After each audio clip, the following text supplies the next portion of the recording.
এই মানুষগুলোকে অ্যাস্ট্রোনট বানিয়ে পৃথিবীর বাইরে পাঠানোর জন্য পাগলের মতো ট্রেনিং দেওয়া হচ্ছিল। আর এই দুইজন বন্ধু একসাথেই সেই ট্রেনিং কমপ্লিট করেছিল। এজন্য তাদের পারফরমেন্স অনেক ভালো হওয়ার কারণে কোচ তাদের দুইজনকেই পৃথিবীর বাইরে পাঠানোর জন্য সিলেক্ট করে নিয়েছিল। এজন্য যাওয়ার আগে দুই বন্ধু একসাথে একটা ছবি তুলে নেয়। এরপর তারা দুইজন রকেটের মধ্যে ঢুকে মজা করতে শুরু করে দেয়। কিন্তু তখনই আমরা জানতে পারি এই রকেটে শুধুমাত্র একজন মানুষই যেতে পারবে, আর আরেকজন মানুষকে শুধুমাত্র ব্যাকআপ হিসেবে রাখা হয়েছিল।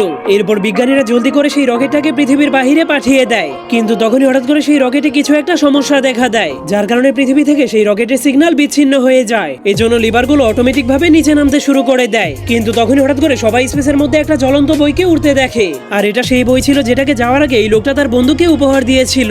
তখনই হঠাৎ করে সবগুলো সিগন্যালই কেটে যায়, যার কারণে সবাই মনে করে রকেটটা ধ্বংস হয়ে যাওয়ার কারণে সেই লোকটা মরে গিয়েছে। কিন্তু সেই লোকটার বন্ধু মানতে রাজি হচ্ছিল না যে সে মরে গিয়েছে। এজন্য সে তার বন্ধুকে পৃথিবীতে ফিরে আনার জন্য সবগুলো বাটনকে চাপতে শুরু করে দেয়, যার কারণে সবাই তাকে ধরে শান্ত করার জন্য একটা রুমের মধ্যে নিয়ে যায়। এরপর কয়েকজন লোক ভেতরে এসে তার মাথার হেলমেটটাকে খোলার চেষ্টা করে, কিন্তু তারা খুলতে না পারার কারণে পরের দিন তারা সেটাকে গলার উপর থেকে কেটে ফেলে। যা কাটার পরেই সবাই অনেক অবাক হয়ে যায়, কারণ সেটার ভেতরে কোনো মানুষ ছিল না, শুধুমাত্র তারা সেই দুই বন্ধুর একটা ছবি খুঁজে পায়। এরপর তারা সবাই দেখতে পায় সেই লোকটা তার বন্ধুকে বাঁচানোর জন্য সিলিং ভেঙে স্পেসে চলে গিয়েছে। ঠিক তখনই তার সেই হারিয়ে যাওয়া বন্ধু এসে তার হাত ধরে ফেলে। এরপর থেকে কেউই জানতে পারে না যে সেই দুই বন্ধু কোথায় হারিয়ে গিয়েছে।